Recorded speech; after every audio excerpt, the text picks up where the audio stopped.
여러분 안녕하세요. 또 세상에 치우친 우리의 삶을 말씀으로 다시금 바로 세우는 수요일의 재충전의 시간, 수요 리워드 시간입니다.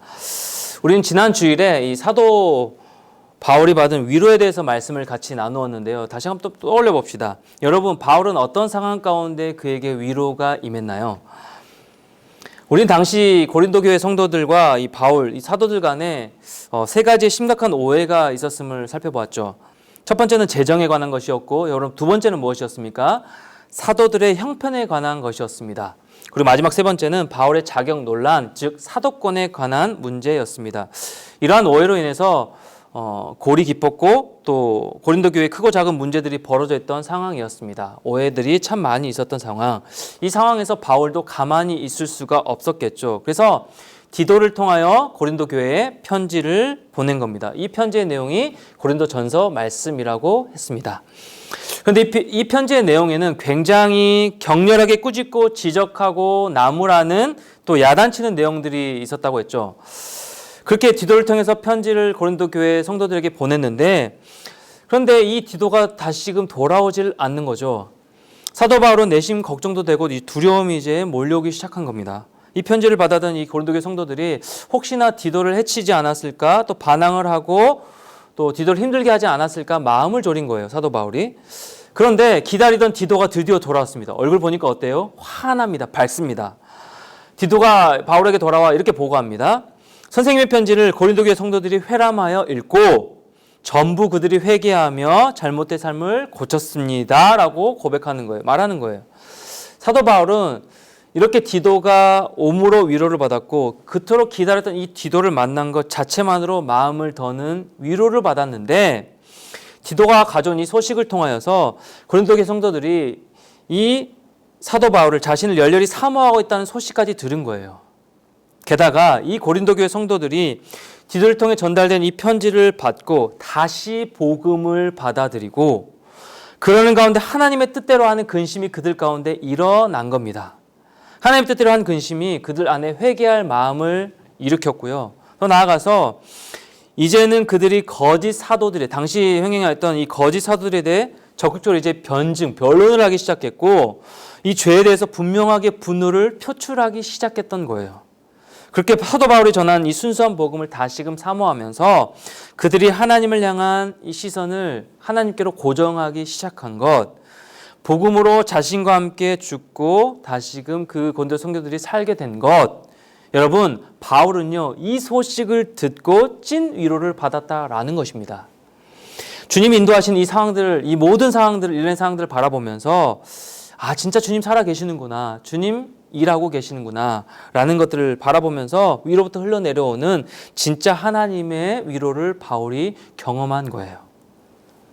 이렇듯 사랑하는 여러분, 우린 살아가면서 또 여러분 이 청년 때에 많은 근심과 염려 가운데 누군가로부터 위로받고 또 공감받기를 원하며 살아가는데요. 저도 마찬가지고요. 이따가 또 많은 여러분들과 또 청년들의 삶을 보면 참 위로가 필요한 시대라는 생각이 참 많이 듭니다. 그런데 여러분, 진정한 위로가 뭐예요? 진정한 위로는 위로부터 흘러내려오는 주님을 바라보는 것. 주님께서 주시는 그 찐 위로를 받는 것. 그래서 주님이 주시는 위로와 평강이 진짜 위로다라는 겁니다. 우리가 모든 일에 똑같이 고통당하시고 아픔을 겪으신 그 예수님이 우리의 마음을 공감해 주시고, 공감이라는 단어 참 좋죠. 공감해 주시고 안아주시고 우리를 위로해 주십니다. 여러분의 마음을 위로해 주십니다. 그래서 이 땅에 예수님이 오신 자체가, 성육신하신 것 자체가 우리에게 진짜 위로가 되는 거예요.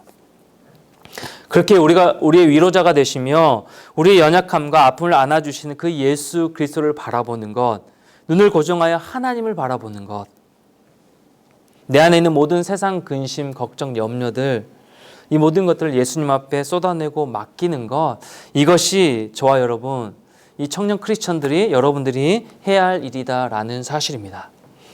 참 지치고 힘든 이 시기 가운데 특별히 청년 크리스천으로 살아가기, 이 청년의 때 크리스천으로 살아낸다는 거 참 쉽지 않은 요즘이지만 주님이 주신 참된 평안과 위로로 힘을 얻는 다시금 새 힘을 얻고 능력을 받는 여러분 모두가 되기를 축복합니다. 그렇게 되었으면 참 좋겠습니다.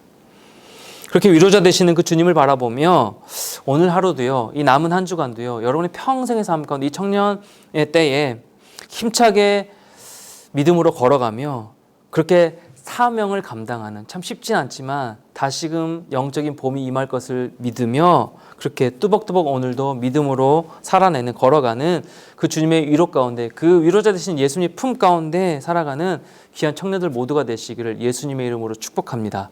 자, 그렇다면 수요일에도 첫 번째 함께 나눌 주제는요, 오늘 말씀의 주제가 위로인데요, 우리 각자 내가 받은 가장 큰 위로는 어떤 것이었나? 내가 받은 위로 중에서 가장 큰 위로는 무엇이었는지 한번 생각해 봅시다. 떠올려 봅시다. 그리고 각자 여러분 조 안에서 지체들과 그 위로들을 나눠주면서 서로 그 위로를 통하여서 다시 위로받는 시간이 되었으면 좋겠습니다. 그리고 두 번째, 우리 삶에 때때로 고난과 근심과 염려가 찾아오는데요, 이 고린도 교회 성도들이 그랬던 것처럼 하나님의 뜻대로 하는 근심이 필요합니다. 이 하나님의 뜻대로 하는 근심은 우리 안에 회개를 일으키게 하고 또 하나님을 사모하게 만들고 하나님을 향한 열심을 내게 만들기 때문에 그렇습니다. 하나님 원하신 뜻대로 살아내기, 그 원동력이 되는 것이죠. 하나님의 뜻대로 하는 근심이 필요한데 한번 생각해 봅시다. 그렇다면 내가 지금 나에게 찾아오는 이 걱정과 근심은 세상 걱정 근심인가? 아니면 하나님의 뜻대로 하는 근심인지 한번 돌아봅시다. 이렇게 돌아보시고, 만약 여러분의 삶 가운데, 여러분의 그 마음 가운데 세상의 그 걱정, 근심, 염려가 많다면 내가 하고 있는 세상의 그 걱정, 근심, 염려가 무엇인지, 가장 큰 걱정거리가 무엇인지, 염려가 무엇인지 한번 생각해보고 그것들을 십자가 앞에 내려놓으시기 바랍니다. 그리고 지체들과 함께 나누면서 서로 기도하면서 마음을 같이 나누는 그런 시간을, 은혜의 시간을 가졌으면 참 좋겠습니다. 그러면 남은 한 주간도 이 말씀을 가지고 다시금 우리의 위로자 되시는 그 주님을 찾고 시선을 고정하여 찐 위로를 받으며 진짜 마음의 평안 가운데 승리하는 여러분 모두가 되기를 축복합니다. 안녕.